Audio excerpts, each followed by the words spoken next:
वचनों द्वारा ही परमेश्वर साडे नाल बोलदा है। और प्रभु वचन द्वारा तुहानू बहुत सारी आशीष बरकत देंगे और जरूरी है कि तुसी वचन नू ध्यान दे नाल सुनना, क्योंकि वचनों दे विच जो भी आपां करैक्टर पढ़दे हां जां नबियां दी जीवनियां, नबियां दे जीवन, उन्हां दे जो भी उन्हां दे जीवन च घटनावां वापरियां असीं उन्हां द्वारा सिੱਖਦੇ हां और बुद्धिमान होंदे हां कि जिथे किते उन्हां को चूक होगी साडे को ना होवे और असीं मजबूत बने रहिए।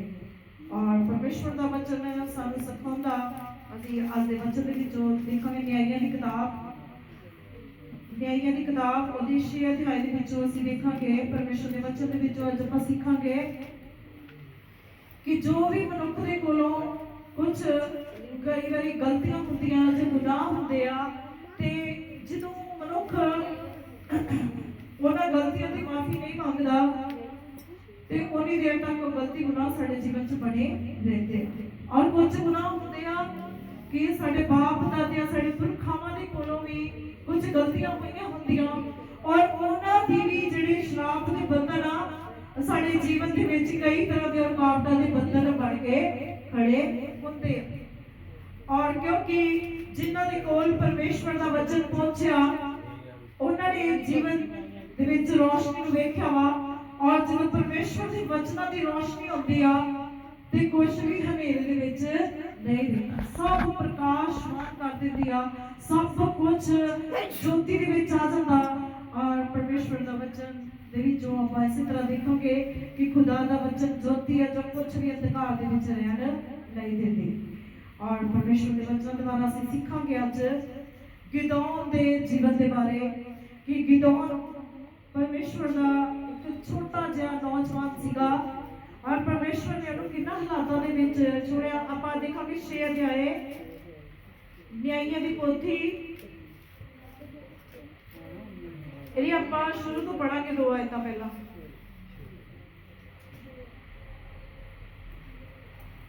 तब इस्राएलियों ने यहोवा की दृष्टि में बुरा किया, इसलिए यहोवा ने उन्हें मिदानियों के वश में 7 वर्ष रखा। Hallelujah, hallelujah. परमेश्वर के वचन में लिखा कि इस्राएलियों ने यहोवा की दृष्टि में बुरा किया और खुदा ने 7 वर्ष तक उनको मिद्यानियों की गुलामी में डाल दिया। और जब जब भी इस्राएली बुरा करते थे, जब जब भी उनसे गलती होती थी, तो जब वो परमेश्वर के आगे हदीन नहीं होते थे, दीन हलीम नहीं होते थे, तो फिर खुदा उनकी गलतियों को बताने के लिए उन्हें किसी न किसी तरह से दुख परेशानी में जा गुलामी में डाल देता। यहाँ पर खुदा ने उनको याद कराने के लिए कि वो किस बात में चूके हैं, उनको 7 वर्ष की गुलामी में डाल दिया। किनके? मिद्यान देश की गुलामी उनके ऊपर आन पड़ी। हाँ जी, आगे। और मिद्यानी इजरायलियों पर प्रबल हो गए। मिद्यानियों के डर के मारे इजरायलियों ने पहाड़ों के गहरे खड्डों और गुफाओं और किलों को अपने निवास बना लिया। खुदा के वचन में लिखा मिद्यानियों का इतना डर उन लोगों के जीवन में बन गया कि वो पहाड़ों में रहने लगे। लिखा पहाड़ों के गहरे खड्डों और गुफाओं और किलों में अपना निवास बना लिया। वो अपने अपने अपने घरों को छोड़ चुके थे। इस्राएली लोग जिनके साथ परमेश्वर चलता था, जिनकी लड़ाइयों को खुदा करता था, वो अब इतने डर चुके हैं कि उन्होंने अपने घरों को छोड़ दिया है और पहाड़ों में, गुफाओं में, किलों में अपना घर बना के रहते हैं। और अब डर उनको किस बात का है? हाँ जी, अभी पढ़िए इसको। जब इजरायली बीज बोते तब तब मिद्यानी और अमालेकी और पूर्वी लोग उनके विरुद्ध चढ़ाई करके अज्जा तक छावनी डाल डालकर भूमि की उपज नष्ट कर डालते थे। और इजरायलियों के लिए ना तो कुछ भोजन वस्तु और ना भेड़ बकरी और ना गाय बैल और ना गधा छोड़ते थे। हालेलुया। तो लिखा जो कुछ भी वो लोग बोते थे, जो बीज बोते थे, वो बीज भी, वो फसलें भी और उनका सारा अनाज, उनकी धन संपत्ति और उनकी भेड़ बकरियों तक, लिखा सब कुछ वो लोग चट कर जाते थे, ले जाते थे। और परमेश्वर के वचन में लिखा और वो लोग खालम खाली होके बैठ जाते थे। लिखा उनके पशुओं को भी उनके डेरों में से चढ़ाई करके ले जाते थे, उनके ऊंट, जो कुछ भी होता था, लिखा टिड्डियों के समान सब कुछ वो लोग ले जाते थे और वो लोग फिर ऐसे के ऐसे रह जाते थे। और इस बात से इस्राएली लोग बहुत परेशान थे और बहुत दुखी थे कि ये हमारे साथ अब क्या हो गया। हाँ जी, पढ़िए इसको। क्योंकि वे अपने पशुओं और डेरों को लिए हुए चढ़ाई करते और टिड्डियों के दल के समान बहुत आते थे और उनके ऊंट भी अनगिनत होते थे और वे देश को उजाड़ने के लिए उसमें आया करते थे। और मिद्यानियों के कारण इजरायली बड़ी दुर्दशा में पड़ गए। तब इजरायलियों ने यहोवा की दुहाई दी। हालेलुया। और जब इन लोगों ने देखा कि हमारी तो हालत पहले से भी ज्यादा खराब हो रही है, हमारे पास तो कुछ बचता ही नहीं, मेहनत हम करते हैं तो फल दूसरे देश वाले, दूसरे मिद्यान, दूसरे लोग लेके चले जाते हैं। मेहनत हम करते रहते हैं, बीज हम बोते हैं और फसलें वो लोग लेके जाते हैं। हमारी मेहनत का फल जब दूसरे लेके जाते हैं तो वो लोग फिर से खाली होके बैठ जाते थे। तब लिखा उन्होंने देखा कि अब हमारी दुर्दशा बहुत हो गई, हमारी हालत खराब होगी। लिखा तब उन्होंने यहोवा की दुहाई दी, तब अपने परमेश्वर को पुकारा।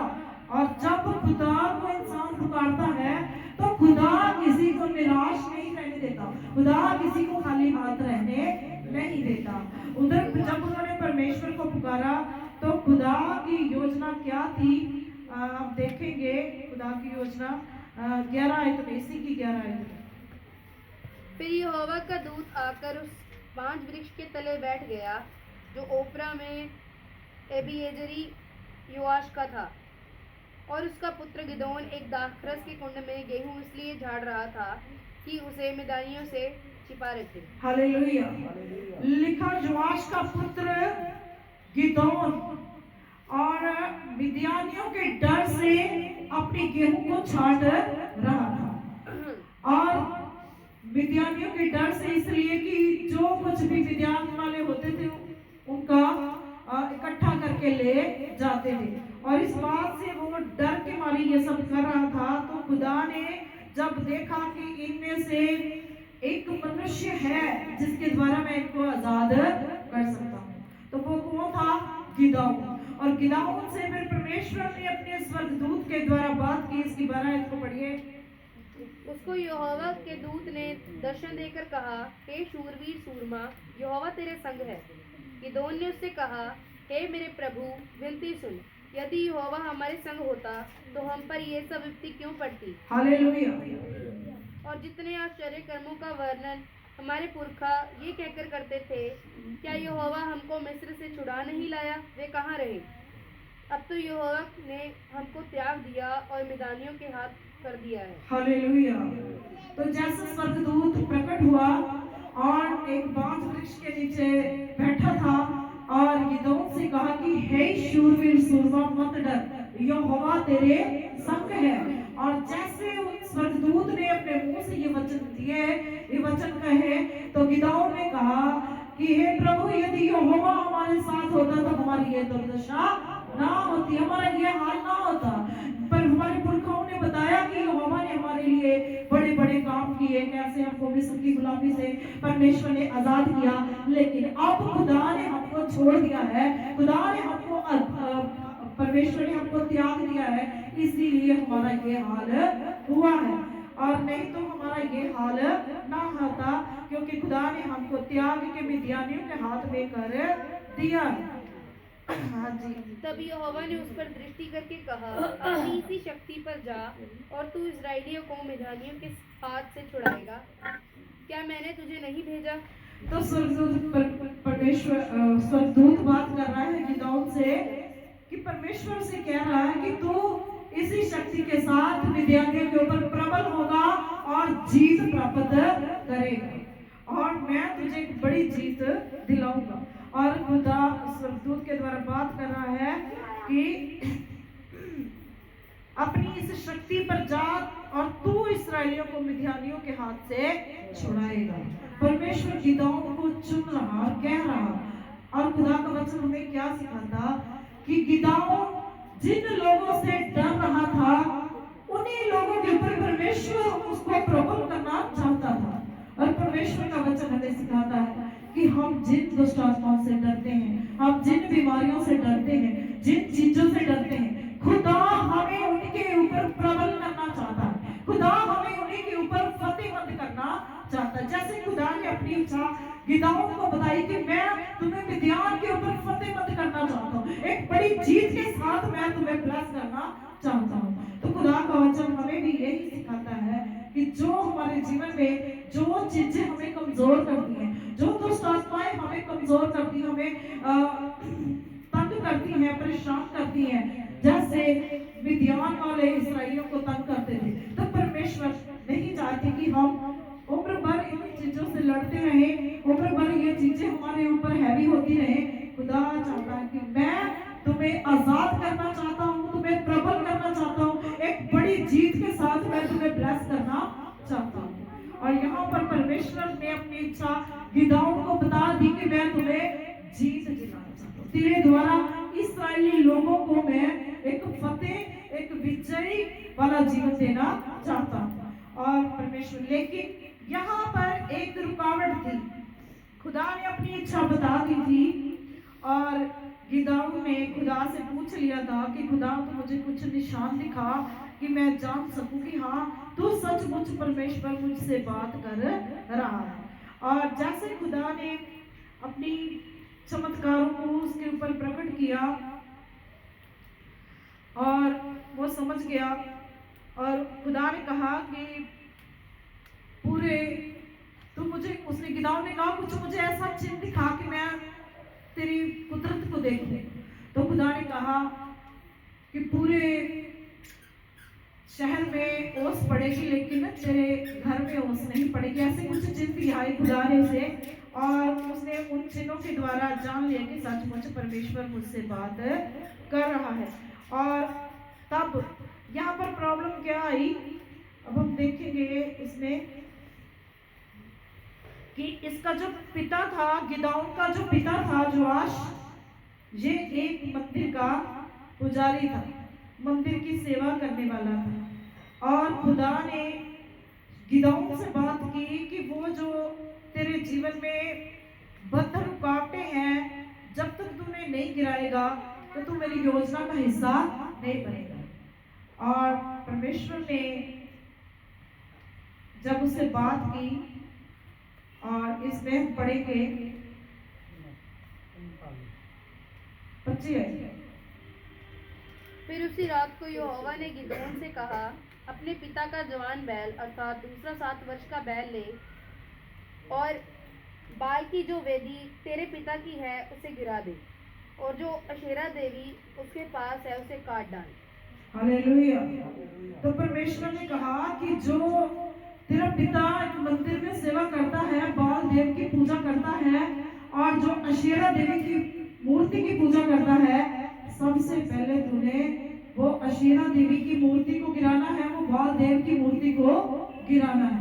अगर तू ऐसे ही उसे गिराए बिना ये काम करने के लिए गया तो ये चीजें तेरे जीवन में रुकावट बन सकती है। ये तेरे पिता के श्राप है, ये तेरे पिता के जो बंधन है, जो आगे चलकर तुझे विजयी जीवन देने में रुकावट बन सकते हैं। इसलिए जरूरी है कि तू इन बंधनों को तोड़ के फिर आगे बढ़। और परमेश्वर ने कहा सबसे पहले तुम्हें उनको जो बाल की मूर्ति है, वेदी है, उसको गिराना, और फिर अशेरा देवी की मूर्ति जो है उसे काट देना, और फिर तू उस स्थान की चोटी पर जाना और यहोवा परमेश्वर के लिए बलि चढ़ाना। और लिखा फिर खुदा तेरे साथ है। इसी तरह से परमेश्वर का वचन हम सबको सिखाता है कि हम सबके जीवन में भी कई बार कुछ पुरखाओं के, कुछ हमारे पिछले बाप दादों की वजह से जो उनको भी नहीं पता है, क्योंकि जो परमेश्वर के पास नहीं आए उनको नहीं पता कि हमारे जीवन में कुछ कर्स होते हैं, कुछ हमारे जीवन में बंधन होते हैं, पिछली जो रुकावटें होती हैं जो पीढ़ी दर पीढ़ी चलती रहती हैं। और जैसे खुदा ने गिदोन से बात की कि वो अपने बाप दादों के बंधनों को तोड़ उन वेदियों को काट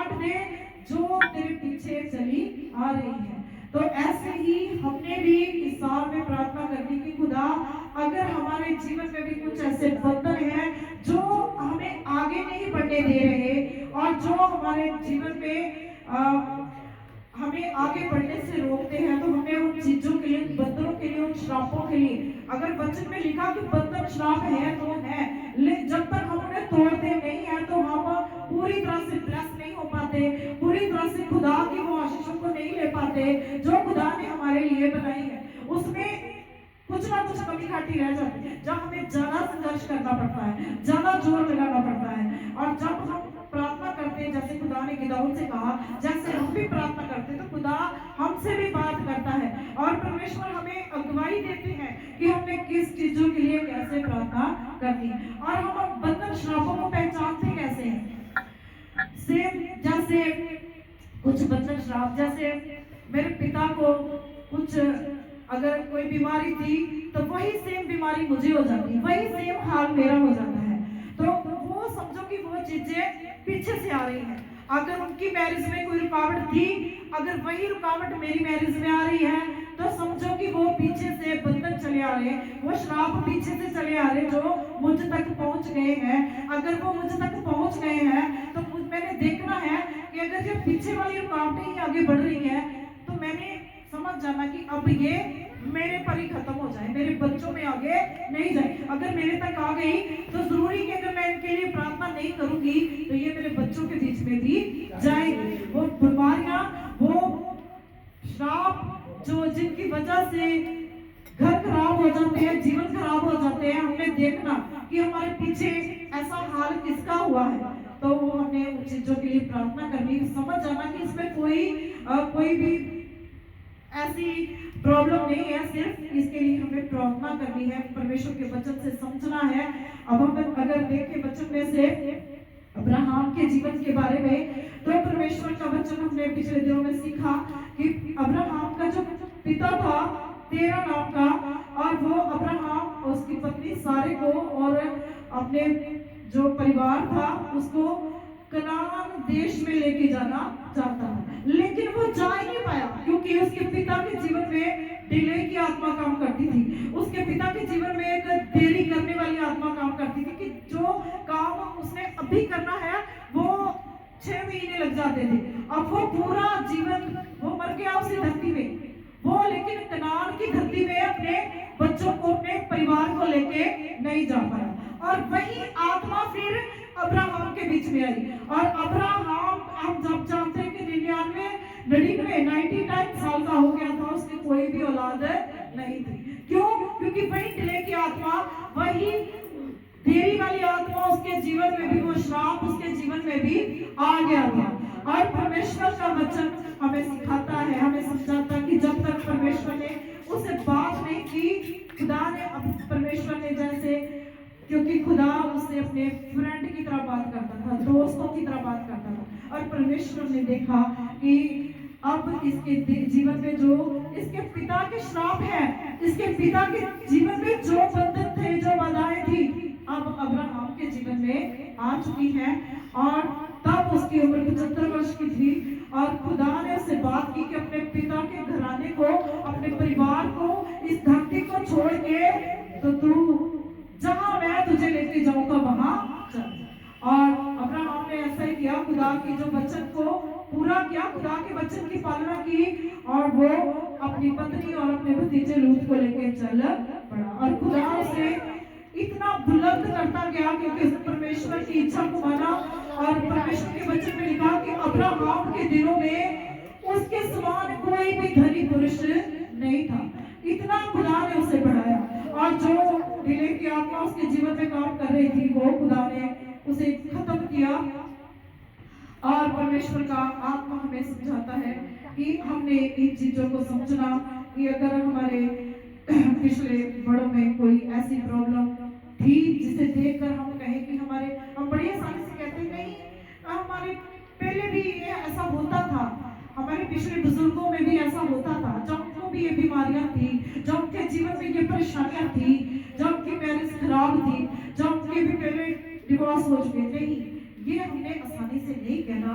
परमेश्वर का वचन हमें सिखाता है कि ये पुराने श्राप होते हैं, पुराने बंधन होते हैं जो एक पीढ़ी से दूसरी पीढ़ी तक चलते हैं। और खुदा ने यहाँ गिदौन से बात की कि तू सबसे पहले अपने पिता के श्राप नीतियों को ढा दे, जो आगे चल के तुझे एक बंधन में लेके जाएंगी, तुझे विजयी बनाने से रोकेगी, तुझे आगे चलने से ये बंधन रुकावटें रोकेगी और एक बड़ी रुकावट तेरे जीवन में पैदा कर सकती है। तो गिदोन ने सबसे पहले उन वेदियों को तोड़ डाला, उन अशेरा की मूर्तियों को, बाल की मूर्तियों को चकनाचूर किया और खुदा में से ब्लेस किया और परमेश्वर का वचन सीखा ताकि खुदा ने उन मिद्यानियों के ऊपर गिदोन को फतेह मत दी और वो भी बहुत कम लोगों के साथ। और इतनी बड़ी फौज थी उसके बाद, लेकिन परमेश्वर ने सारी फौज को पीछे मोड़ दिया और खुदा ने उनको ब्लेस किया और उन विद्यार्थी लोगों के ऊपर फतेह मंद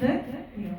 और आज हमने भी देखना कि अगर हमारे जीवन में भी कुछ ऐसे बातें हैं जिनको देख के हम कह सकते हैं कि ये मेरे पिता की जब बीमारी, जब कुछ भी श्राप, जब कुछ मैं देख के मुझे परमेश्वर ने बुद्धि दी है कि अगर कुछ ऐसा है कि जो दवाइयों से भी ठीक नहीं हो रहा, जहाँ जिसका कोई हल नहीं है, तो समझो ये एक शैतान की ओर से एक श्राप है, एक बंधन है जिसको हमने यीशु मसीह के नाम से तोड़ देना है। परमेश्वर का वचन हमें सिखाता कि जब तक हम उन चीजों के लिए प्रार्थना नहीं करते तो वो चीजें ऐसे ही खड़ी रहती हैं, वो टूटते नहीं है, लिखा वो पीढ़ी दर पीढ़ी आगे बढ़ते रहते हैं। और इसलिए हमने उन चीजों के लिए प्रार्थना करनी है। परमेश्वर ने गिदोन से बात भी कर ली, उसे फतेह मंद होने के लिए वाचा भी बांध ली, लेकिन जब तक वो श्राप नहीं टूटे, जब तक वो मूर्तियां नहीं टूटी, तो खुदा ने कहा तब तक ये मेरी वाचा भी तेरे जीवन में पूरी नहीं हो सकती। और खुदा ने जो बातें अपने वचन के द्वारा कई है वो सच होती हैं, लेकिन जरूरी है कि जो कर्स है, जो बंधन है, जो पीढ़ी दर पीढ़ी चलते हैं, उनको भी हमने तोड़ना है। आपने प्रार्थना करनी है अपने जीवन के लिए, क्योंकि परमेश्वर की दया जो है वो भी पीढ़ी दर पीढ़ी चलती है और परमेश्वर जो हमारे श्राप और बंधन होते हैं वो भी पीढ़ी दर पीढ़ी चलते हैं। और हम देखते हैं कि जो शुरुआत से आदम और हवा से जब पाप हुआ और जब गुनाह हुआ, और जब गुनाह हुआ तो तीनों को श्राप मिला। वो श्राप जो तीनों को मिला था, आदम को भी, हवा को भी मिला और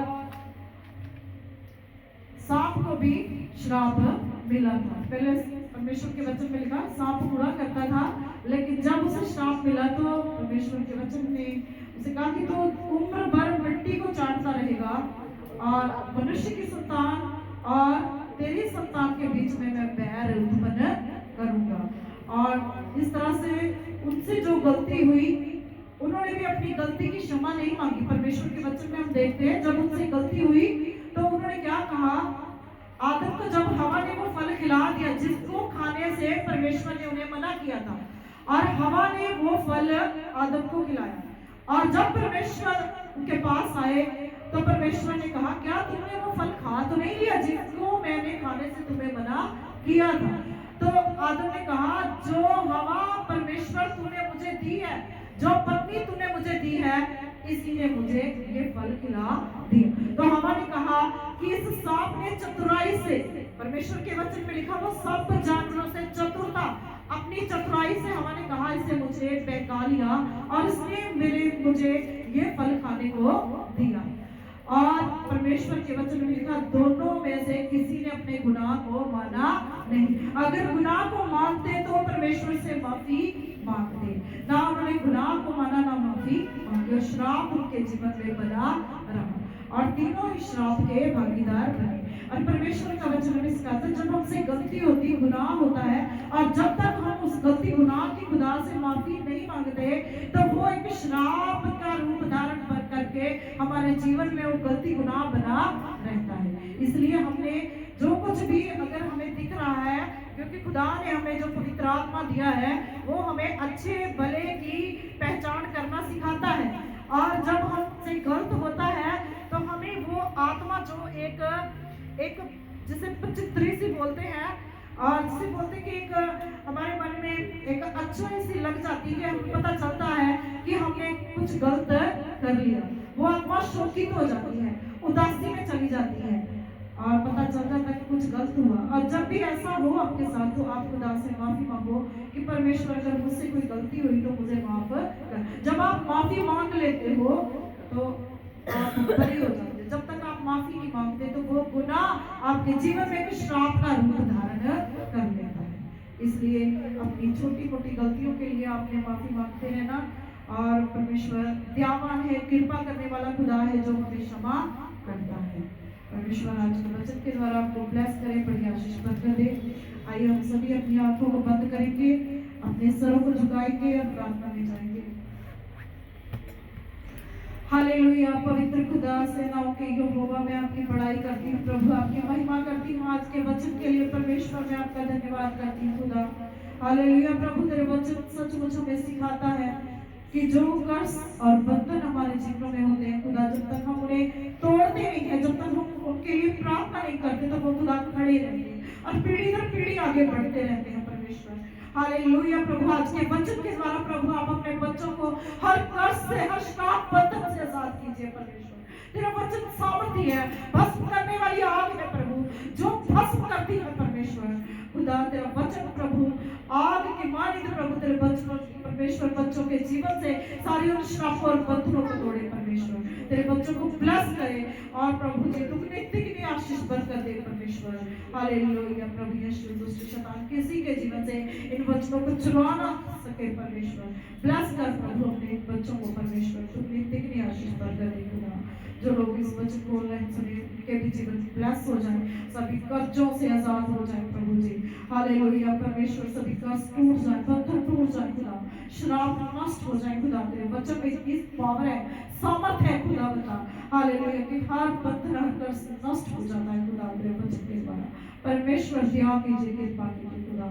आज का वचन तेरे बच्चों के जीवन में खुदा हालेलुया प्रभु 30 गुना 60 गुना 100 गुना फलदार हो। परमेश्वर दया कीजिए, कृपा कीजिए प्रभु। आपकी बड़ाई महिमा करती समय को आपके पवित्र सामर्थ्य तुम्हें देती प्रार्थना यीशु मसीह के नाम से।